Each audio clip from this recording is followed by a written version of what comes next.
Recap Central HQ here. Today, I'm going to explain a comedy, drama, and fantasy film called About Time. Spoilers ahead. Watch out and take care. The Lake family resides in harmony at their house by the sea. There's the ever-busy mother, Mary. The always active father, James. The charming yet absent-minded uncle, Desmond. The awkward son, Tim.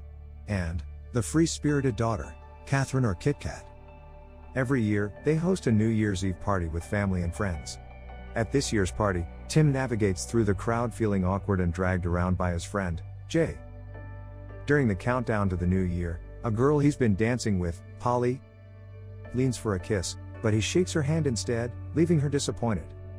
The following day, Tim wakes up, overwhelmed with embarrassment and a terrible hangover. He's called into his father's study. James, his father, then tells Tim that he's about to share with him a secret that he's never told anyone before. According to James, the men born into their family, including Tim, can travel back in time, but it's limited to their own lifetime. They cannot go to a past they didn't experience or a place they've never been to. To do this, they must go to a dark place like a large cupboard and think of the place and time where they want to be, and they'll find themselves there. Unsurprisingly, Tim thinks this is a joke. He shakes his head at his father, thinking that he's pulling his leg. To prove that it isn't true, Tim goes inside the closet and thinks of the New Year's Eve party last night. After a few seconds, he comes out of the closet and is surprised to see himself dressed in his clothes from yesterday. Music and conversations echo from downstairs. He heads down and is immediately pulled by Jay, evading a table that he previously knocked over. At the countdown, he kisses Polly, who reacts giddily. Afterward, Tim goes back into the closet and travels to the present. Realizing that the time travel is real, he listens to his father's experience about the ability, discovering that it's how James seemingly had a lot of time for them. James advises Tim not to use the ability for money or power, so Tim decides that he'll use it to find love. That summer, Kit Kat invites her boyfriend's cousin, Charlotte, to stay at the beach house for 2 months. As the family sunbathes with their guest one afternoon, Tim hopes to get on Charlotte's good side.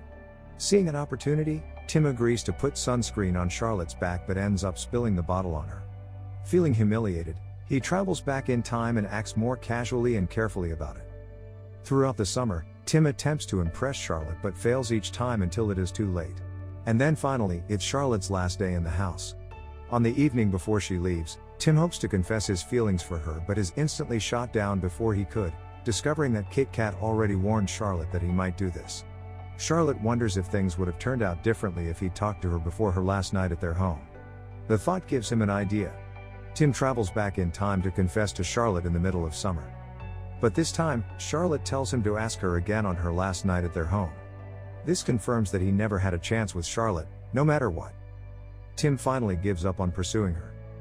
The day after Charlotte left, Tim leaves their home and moves to London, where he stays with James' friend, Harry. Tim is excited for the new chapter of his life ahead but is disappointed to learn that Harry is a short-fused playwright.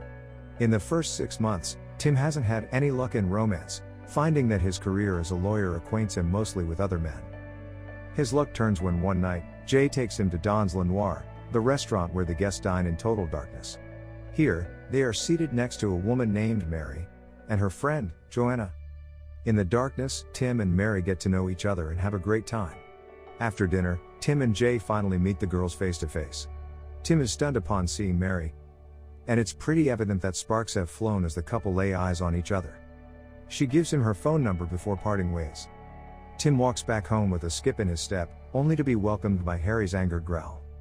The opening of his play was ruined by the lead actor forgetting his lines. Wanting to make things better, Tim goes back in time and joins Harry in the theater just before opening night. He approaches the lead actor, Tom, and convinces him to practice his lines. This works. But then another actor forgets his lines instead. Tim goes back in time again and helps him out. The play turns out to be a success. However, when Tim checks his phone, he realizes that Mary's number is no longer there.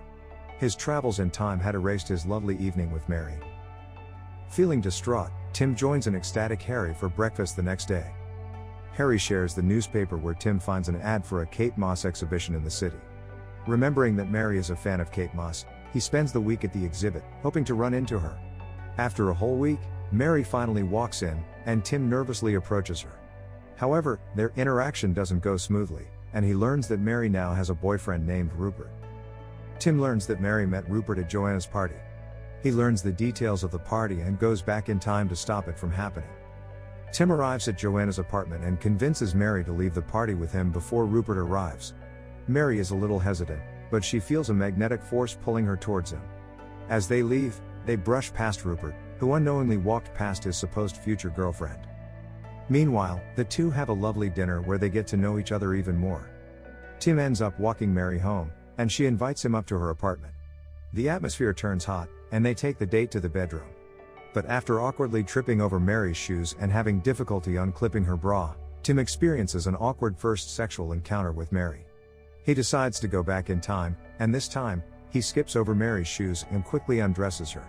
This time everything goes well, but Tim knows he can do better. After Tim's multiple attempts, the couple spends the perfect first night of passion. Over the following months, their relationship continues to bloom, and the couple eventually moves in together. While at the theater with a coworker named Rory, Tim encounters Charlotte, but the conversation quickly turns awkward. He tries a second time, but it doesn't go well again. For the third attempt, he decides not to approach her, and instead, Charlotte spots him and initiates the conversation.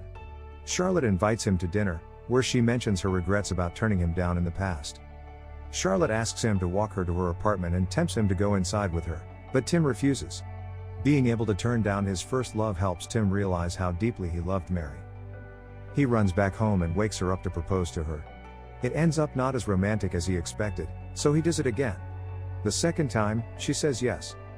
That summer, Tim takes Mary home to meet his parents. Mary and her mother get along, and Tim spends quality time with his father. To his surprise, Kit Kat is also home after having a horrible time in London. The Lake family bursts in joy upon the announcement of Tim and Mary's wedding and Mary's pregnancy. Their wedding ceremony is filled with romance and laughter, even though it stormed during the ceremony and the wedding reception. The tent is torn and blown by the wind, and so everyone is forced to take cover in the house. Tim goes back in time and switches his best man when Rory, Harry, and Jay mess up their speeches until finally, he chooses his father. Months later, Mary gives birth to their daughter, Posey. Tim is mesmerized at the experience of raising a child, both for its precious moments and the difficulties. They move into a new house, and soon, it's Posey's first birthday.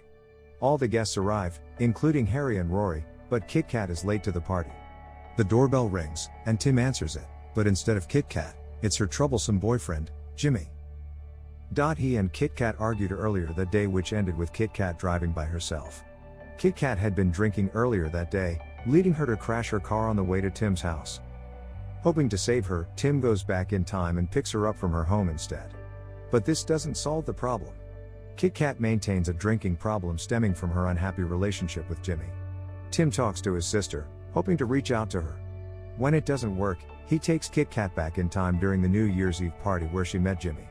But instead of flirting with Jimmy, she releases her pent-up anger on him and punches him despite him not remembering her in this timeline. The siblings go back to the present, and immediately, Kit Kat realizes her feelings for Jay. This time, she dates Jay instead, and their relationship turns out better than she had with Jimmy. Having saved his sister's life and happiness, Tim heads back home but finds that he has a son instead of his daughter, Posey. The sudden realization makes his heart sinks. Immediately, he goes into a cupboard and goes to the past when his son was born to talk to James. James confirms that any change he makes before his child is born is likely to result in a different child being conceived. If he wishes to keep Posey, he can never change anything that happened before she was born. Unable to accept losing the daughter he knew, Tim goes back again in time to undo the changes he made to Kit Kat's life and allows her car accident to happen. With Kit Kat in the hospital, Tim and Mary stay by her side until she recovers. Their support leads Kit Kat to decide on changing her life for the better. Remembering the alternate timeline when she's happy with Jay, Tim suggests for Kit Kat to start seeing him. Arriving home from the hospital, Tim relishes in his daughter's presence. Their happiness inspires him to have another child. Despite Mary's protests at first, they conceive their son 2 years later. One evening, Tim helps Mary prepare to meet her company's best-selling author, but they accidentally leave Posey downstairs, where she destroys the manuscript from Mary's office. Tim wants to use time travel to fix it, but their night is interrupted by a call from his mother, announcing that James has been diagnosed with terminal cancer. Tim, Mary, and Kit Kat visit the beach house where Tim talks to his father. Their time travel cannot undo his cancer without risking Tim and Kit Kat's births. In the end, time travel cannot fix everything life throws at them. James gives Tim what he deems is a far more important lesson for their ability. The first is to go through life as normally as possible, with all the everyday tensions and worries. Secondly, after he lives the day once for the first time, he should go back and relive moments of his life while paying attention to how sweet the world can be. Tim follows his advice and finds happiness in both the mundane and the special moments in his life. However, there are still days that he doesn't wish to relive, such as the day his father died. Not ready to say goodbye, Tim travels back in time to visit his father while he's still in good health. After James' death, Tim is comforted that he can still visit his father back in time whenever he misses him. One day, however, Mary decides that she wants a third child. Tim hesitates, knowing that having a third child will disable him from visiting his father again.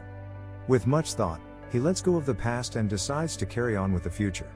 He then agrees to have another child. Months later, Mary is heavily pregnant and will be giving birth soon.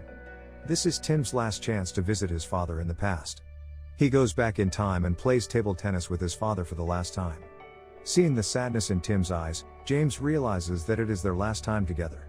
He accepts this and lets him know that he agrees with his son's decision. As a treat, they both travel back in time to when Tim was a young boy. Both in better health and with more energy, James and Tim run and play by the beach for the last time. Tim says his final goodbyes to his father and returns to the present time when his third child is born. Years pass, and Tim continues with life normally, spending both the laughs and tears with his family. He has completed his family with Mary, while Kit Kat also gives birth to her child with Jay. One morning, he allows Mary to sleep in and prepares breakfast for his kids, relishing their presence. Tim decides to never time travel again, living each day as if it's the second time he's lived it. This time, he focuses on appreciating life, from the big events to the smallest details. If you enjoyed this video, please give it a like, subscribe to the channel Recap Central HQ, and click the bell icon to stay updated with our latest content. Thank you for your support and encouragement.